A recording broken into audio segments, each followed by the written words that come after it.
Welcome back to Empowered. I'm Elizabeth Namofsky. Today's episode, we're discussing financial therapy, healing your relationship to money. And I'm joined by Aseel El-Baba. She's the founder and CEO of Holistic Optimal Wealth and co-founder of Mindfulness and Money. Aseel is a financial therapist, and she focuses on helping people change their money mindset, how they think, feel, behave, and communicate about money. So let's begin.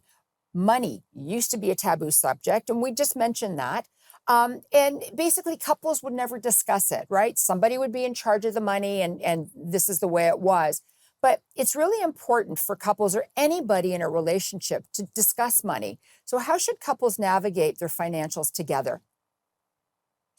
One of the very powerful tools, and as subtle as this is to schedule the discussion ahead of time and to proactively do so in a way where you show up prepared for it. A lot of the money issues happen because we're reacting in the spur of the moment to whatever situation, and reactions tend to take our rational mind off, and our emotions are the ones taking charge in that moment. But when you schedule it ahead of time, you're showing up prepared, you know what you want to talk about, and you're able to support yourself through that conversation in much better ways than it would be if it was just in the spur of the moment heated argument. So proactively scheduling your money conversations ahead of time is subtle but very powerful tip.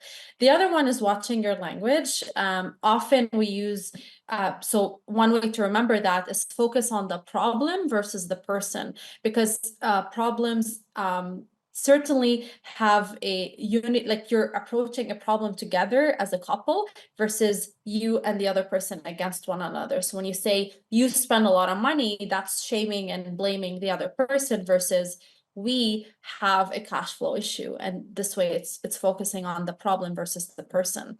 So these are like really subtle and powerful things to keep in mind. The other really powerful thing to do is asking for support from professionals, be it a financial planner, a real estate agent, or depending what financial goal you're trying to work towards, because then you're getting strategies and support and objective advice from people that you can trust and build support systems around you.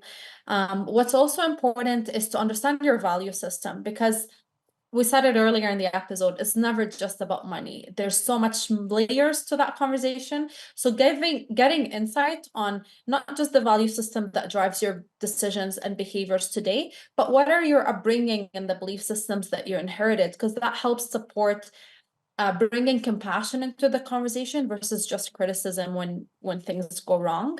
It shifts the conversation from understanding what happened to the other person versus what's wrong with the other person. Like, again, the shift from blaming and criticizing to compassion and empathy. And I think that's really important because when somebody gets angry or something happens, the first thing anybody ever does is blame. And we need to step Yes. back and think, okay, so why is this happening? Clearly, this person needs support. We need to support each other. And compassion goes a long way in any situation, whether it's money or whatever else is going on in your life. And I love the fact that you brought that up because it is really important.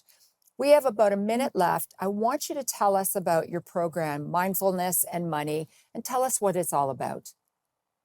I'm very excited to have co-founded this program, Mindfulness and Money, with my business partner, Rhiannon at Conscious Economics, because we wanted to normalize talking about money. And what we've done is create a community in a safe container where we're able to do that. Every month, there's a theme that we're exploring about money and the intersection of money with any area of our life. So money and spirituality, money and passion, money and career, money and sex, money and uh, relationships, money and communication, all these different layers. And every month we have a video around that and a wellness coach to support you through a tool. And at the same time, a community support coaching call to get on and discuss these things together. So you can find more at consciouseconomics.ca. Thank you so much for your time and your wisdom. This was a really great show. Thank you so much for being on Empowered. Thank you, Elizabeth.